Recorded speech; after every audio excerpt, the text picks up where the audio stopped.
Hello ಕರ್ನಾಟಕದ ಜನತೆ. ಎಲ್ಲರಿಗೂ ಗೌರಿ ಹಬ್ಬದ ಶುಭಾಶಯಗಳು.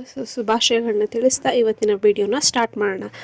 ಏನು ಗೃಹಲಕ್ಷ್ಮಿ ಯೋಜನೆ ಜುಲೈ ಮತ್ತು ಆಗಸ್ಟ್ ತಿಂಗಳಿಂದ 4,000 ರೂಪಾಯಿ ಹಣನ ಈ ವಾರದೊಳಗೆ ನಾವು ಬಿಡುಗಡೆ ಮಾಡ್ತೀವಿ ಮಹಿಳೆಯರ ಖಾತೆಗೆ ಅಂದ್ಬಿಟ್ಟು ಗೌರಿ ಹಬ್ಬದ ಪ್ರಯುಕ್ತ ಒಂದು ಭರ್ಜರಿ ಗುಡ್ ನ್ಯೂಸ್ನ ನೀಡಿದ್ದಾರೆ ಸರ್ಕಾರ. ಹಾಗಾದ್ರೆ ಯಾವ ವಾರದೊಳಗೆ ನಿಮಗೆ ಪೆಂಡಿಂಗ್ ಇರುವ ಜುಲೈ ಮತ್ತು ಆಗಸ್ಟ್ ತಿಂಗಳಿಂದ ಹಣ ಬಿಡುಗಡೆ ಆಗುತ್ತೆ ಅಂತ ತಿಳಿಸ್ಕೊಡ್ತೀನಿ.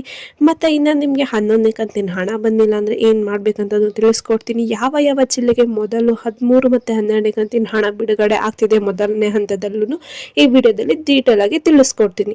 ವಿಡಿಯೋನ ಎಲ್ಲೂ ಸ್ಕಿಪ್ ಮಾಡೋಕ್ಕೆ ಹೋಗ್ಬೇಡಿ. ನಿಮ್ಮ ಜಿಲ್ಲೆ ಇದೆಯಾ ಅಂತ ತಿಳ್ಕೊಬೇಕು ಅನ್ನೋ ಕುತೂಹಲ ಇದ್ದರೆ ಬನ್ನಿ. ವಿಡಿಯೋನ ಸ್ಟಾರ್ಟ್ ಮಾಡೋಕ್ಕಿಂತ ಮುಂಚೆ ನೀವೇನಾದರೂ ನಮ್ಮ ಚಾನಲ್ಗೆ ಸಬ್ಸ್ಕ್ರೈಬ್ ಮಾಡ್ಕೊಂಡಿಲ್ಲ ಅಂದರೆ ದಯವಿಟ್ಟು ಚಾನಲ್ಗೆ ಸಬ್ಸ್ಕ್ರೈಬ್ನ ಮಾಡಿಕೊಂಡು ಪ್ಲೀಸ್ ಚಾನಲ್ಗೆ ಸಬ್ಸ್ಕ್ರೈಬ್ನ ಮಾಡ್ಕೊಂಡು ನಿಮ್ಮ ಸಪೋರ್ಟ್ನ ತೋರಿಸಿ ಅಂತ ಹೇಳ್ತಾ ವಿಡಿಯೋನ ಆದಷ್ಟು ಎಲ್ಲರಿಗೂ ಶೇರ್ ಮಾಡಿ.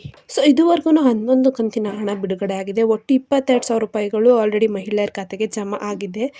ಈಗ ಇನ್ನು ಉಳಿದಿರೋದು 12 ಮತ್ತು 13ನೇ ಕಂತಿನ ಹಣನ ಜಮಾ ಮಾಡಬೇಕಾಗಿದೆ. ಇದ್ರ ಬಗ್ಗೆ ಒಂದು ಅಪ್ಡೇಟ್ ಸಿಕ್ಕಿದೆ. ಆ ಅಪ್ಡೇಟನ್ನು ಈ ವಿಡಿಯೋದಲ್ಲಿ ತಿಳಿಸ್ತೀನಿ. ಇವಾಗ 11ನೇ ಕಂತಿನ ಹಣನ ರಿಸೀವ್ ಮಾಡ್ಕೊಂಡಿರೋರಿಗೆ ಇರೋ ಡೌಟ್ ಅಂದರೆ ಜುಲೈ ಮತ್ತು ಆಗಸ್ಟ್ ತಿಂಗಳ ಹಣನ ನಾವು ಯಾವಾಗ ರಿಸೀವ್ ಮಾಡ್ಕೊತೀವಿ, ಯಾವಾಗ ಬಿಡುಗಡೆ ಆಗುತ್ತೆ, ಬಿಡುಗಡೆ ಆದ್ರೂ ಯಾವ ಜಿಲ್ಲೆಗೆ ಬಿಡುಗಡೆ ಆಗುತ್ತೆ. ನಮಗೆ ಬಂದಿರೋ ಮಾಹಿತಿ ಪ್ರಕಾರ ಏನು 11ನೇ ಕಂತಿನ ಹಣನ ಆಗಸ್ಟ್ ಕೊನೆ ತಿಂಗಳಲ್ಲಿ ಬಿಡುಗಡೆ ಮಾಡಿದ್ರು. ಅದೇ ರೀತಿ ಬಾಕಿ ಇರುವ ಜುಲೈ ಮತ್ತು ಆಗಸ್ಟ್ ಹಣನ ಇದೇ ತಿಂಗಳು ಕೊನೆಯಲ್ಲಿ ಬಿಡುಗಡೆ ಮಾಡ್ತೀವಿ. ಅಂದರೆ ಒಟ್ಟಿಗೆ 4,000 ರೂಪಾಯಿನ ಒಂದೇ ತಿಂಗಳಲ್ಲಿ ಆದಷ್ಟು ಬಿಡುಗಡೆ ಮಾಡ್ತೀವಿ ಅಂದ್ಬಿಟ್ಟು ಸರ್ಕಾರ ನಿರ್ಧರಿಸಿದೆ. ಇದಿಷ್ಟು 12 ಮತ್ತು 13ನೇ ಕಂತಿನ ಬಿಡುಗಡೆ ಬಗ್ಗೆ ಸಿಕ್ಕ ಮಾಹಿತಿ. ಅದು ಬಿಡುಗಡೆ ಆದರೆ ಯಾವ ಜಿಲ್ಲೆಗೆ ಮೊದಲನೇ ಹಂತದಲ್ಲಿ ಬಿಡುಗಡೆ ಮಾಡ್ತಾರೆ. ನಮಗೆ ಗೊತ್ತು ಗೃಹಲಕ್ಷ್ಮಿ ಯೋಜನೆನ ಹಂತವಾಗಿ ರಿಲೀಸ್ ಮಾಡ್ತಾರೆ. ಮೊದಲನೇ ಹಂತದಲ್ಲಿ ಯಾವ ಜಿಲ್ಲೆಗೆ ರಿಲೀಸ್ ಆಗುತ್ತೆ ಅಂತ ಒಂದು ಲಿಸ್ಟ್ ಕೂಡ ಬಿಡುಗಡೆ ಮಾಡಿದ್ದಾರೆ. ಆ ಲಿಸ್ಟನ್ನು ನಾನು ನಿಮಗೆ ತಿಳಿಸ್ಕೊಡ್ತೀನಿ. ಎಲ್ಲ ಸ್ಕಿಪ್ ಮಾಡೋಕ್ಕೆ ಹೋಗ್ಬೇಡಿ, ವಿಡಿಯೋನ ಕೊನೆವರೆಗೂ ನೋಡಿ. ಈ ಎಲ್ಲ ಜಿಲ್ಲೆಗಳಿಗೆ ಜುಲೈ ಮತ್ತು ಆಗಸ್ಟ್ 4,000ಗಳು ಬಿಡುಗಡೆ ಆಗುತ್ತೆ ಮೊದಲನೇ ಹಂತದಲ್ಲಿ. ಯಾವ್ಯಾವ ಜಿಲ್ಲೆ ಅಂದರೆ ಒಂದು ಬೆಂಗಳೂರು, ತುಮಕೂರು, ಬಳ್ಳಾರಿ, ಕೋಲಾರ, ಯಾದಗಿರಿ, ಉಡುಪಿ, ಚಾಮರಾಜನಗರ, ದಕ್ಷಿಣ ಕನ್ನಡ, ಉತ್ತರ ಕನ್ನಡ, ಹಾವೇರಿ, ಬೀದರ್, ಮಂಡ್ಯ, ಮೈಸೂರು ಮತ್ತು ಚಿತ್ರದುರ್ಗ ಮತ್ತು ಕೊಡಗು. ಈ ಎಲ್ಲ ಜಿಲ್ಲೆಗಳಿಗೂ ಮೊದಲು ಜುಲೈ ಮತ್ತು ಆಗಸ್ಟ್ ತಿಂಗಳಿಂದ 4,000 ರೂಪಾಯಿ ಹಣನ ರಾಜ್ಯದ ಎಲ್ಲ ಮಹಿಳೆಯರ ಖಾತೆಗೆ ಮೊದಲನೇ ಹಂತದಲ್ಲಿ ಬಿಡುಗಡೆ ಮಾಡ್ತೀವಿ ಅಂತ ಸರ್ಕಾರದವರು ತಿಳಿಸಿದ್ದಾರೆ.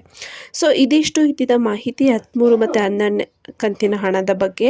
ಇನ್ನು 11ನೇ ಕಂತಿನ ಹಣ ಬಿಡುಗಡೆ ಮಾಡಿದ್ದಾರೆ ಲಾಸ್ಟ್ ತಿಂಗಳೇ. ಯಾರ್ಯಾರಿಗೆಲ್ಲ ಬಂದಿಲ್ಲ ಸರ್ಕಾರ ಹೇಳಿರೋ ಚೇಂಜಸ್ನ ಮಾಡ್ಕೊಳ್ಳಿ, ನಿಮಗೆ 11ನೇ ಕಂತಿನ ಹಣ ಬಂದು ನಿಮ್ಮ ಖಾತೆಗೆ ಜಮಾ ಆಗುತ್ತೆ.